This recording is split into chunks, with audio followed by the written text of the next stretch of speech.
சம்மிதா தமக்கு அடங்கி இருப்பதாக பக்தர்கள் நினைக்கும்படி அடங்கி இருப்பவன். இந்த பக்தர்களுக்கு அவன் ஒரு இல்யூஷன் கொடுப்பானா. இல்யூஷன்னா ஒரு தவறான அபிப்பிராயம். என்னன்னா இந்த கிருஷ்ணன் நமக்கு கட்டுப்பட்டவன், வானா வருவான், போனா போவான், உட்காருனா உட்காருவான் என்று நினைக்கக்கூடிய அளவுக்கு அவன் சிம்பிள்டனா இருப்பான். காட்டில் இருந்த போது துரியோதனன் போய் தூது போகணும், எங்களுக்கு 12 வருஷம் முடிஞ்சு போச்சு, இப்போ எங்களுக்கு சேர வேண்டிய நாட்டை குழுன்னு கேட்கணும். யார் போய் கேட்கறது அப்படின்னு யுதிஷ்டிரன் கேட்கிறான். பீமன் சொல்றான், ஆனா நான் போறேன், கேட்கிற விதமா கேட்டு வரேன் அப்படின்னா. அதுக்காக தான் உன்னை அனுப்புறாப்புல இல்லை, நீ இங்கேதானே உட்காரு, உன்னை அனுப்புனா என்ன ஆகும்னு எனக்கு தெரியும். போய் சாத்மீகமா அமெரிக்கையா ஒரு தூதுவன் மாதிரி பிஹேவ் பண்ணி கேட்டு வரணும். அவன் அபிப்பிராயம் என்னன்னு தெரிஞ்சுக்கணும். அவனுக்கு எங்களுக்கு 5 நாடை கொடுக்கறதுக்கு இஷ்டம் இல்லைன்னா 5 கிராமமாவது கொடுக்க சொல்லு. அப்படி யார் போறது அப்படின்னும் போது உலுகுன்னு அனுப்பலாமா, யார் அனுப்பலாமான்னு யோசனை பண்ண சாமர்த்தியமா முடிக்கணும் அந்த விஷயத்த. அது யாரு மனசுக்குள்ள என்ன பட்டுச்சுன்னா, கிருஷ்ணனை அனுப்பலாம். ஆனா அவன் துவாரகைக்கு ராஜா, அவன் லேசான ஆள் இல்லை, அவனாவது ராஜாவா இருக்கிறான். இப்ப இவங்க காட்டுல சொல்லி பண்ணிட்டு உட்காந்துருக்காங்க.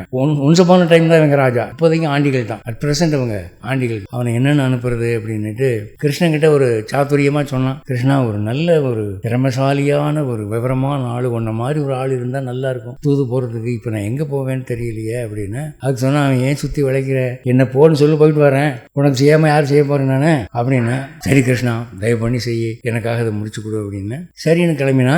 இவன் எஜமான் மாதிரியும் அவன் வேலைக்காரன் மாதிரியும் கிளம்பினான். இவன் எல்லாம் உத்தரவு வாங்கிட்டு போற போது அந்த பாண்டவர்களை விட்டு பிரிந்து ஏறக்குறைய ஒரு 200 கஜம் போன பிறகு ஒரு மரத்துக்கு பின்னால் இருந்து திரௌபதி குரல் கொடுக்கிறாள். எப்படி குரல் கொடுக்கிறாள்?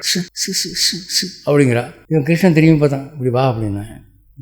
என்ன ரகசியமா கூப்பிடுற, என்ன செய்தி அப்படின்னா, ஆமா அவர் எங்கள் மூத்தார் இருக்காரு, என்னமோ வந்து போய் சமாதானம் பேசி வா, 5 கிராமம் இருந்தால் பரவாயில்லன்றார், அப்படி கேட்க போறியா அப்படின்னா. எப்படி கேட்கணும் நீ சொல்லு, அது மாதிரி நான் கேட்குறேன் அப்படின்னா.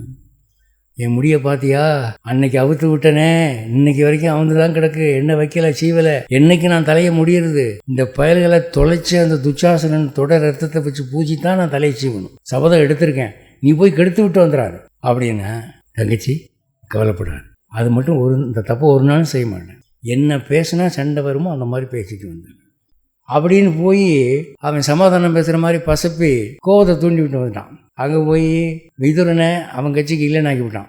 கர்ணனுக்கும் பீஷ்மருக்கும் சண்டையை மூட்டி விட்டு, கர்ணன் நான் வந்து இந்த கிழக்கு போய் சாகிற வரைக்கும் நான் வில் எடுக்க மாட்டேன்னு அவனை பேசி முடி வச்சு விட்டான். என்னென்ன பேசுனா அங்கே எல்லாருக்கும் ஆக்ரோஷம் வருமோ அந்த மாதிரி பேசி ஒரு வேலையை முடிச்சுட்டு வந்துட்டான். இப்படியெல்லாம் செய்யணும்னு அவனுக்கு என்ன இருக்குது, ஒரு அவசியமும் இல்லையே. அவனுக்கு ஏதாவது கமிஷன், புரோக்கர் கமிஷன் உண்டா? அதெல்லாம் கிடையாது. இந்த பாண்டவர்களுடைய அன்பும் திரௌபதியுடைய அன்பும் அதுக்கு அவன் கட்டுப்பட்டு இருந்தான்.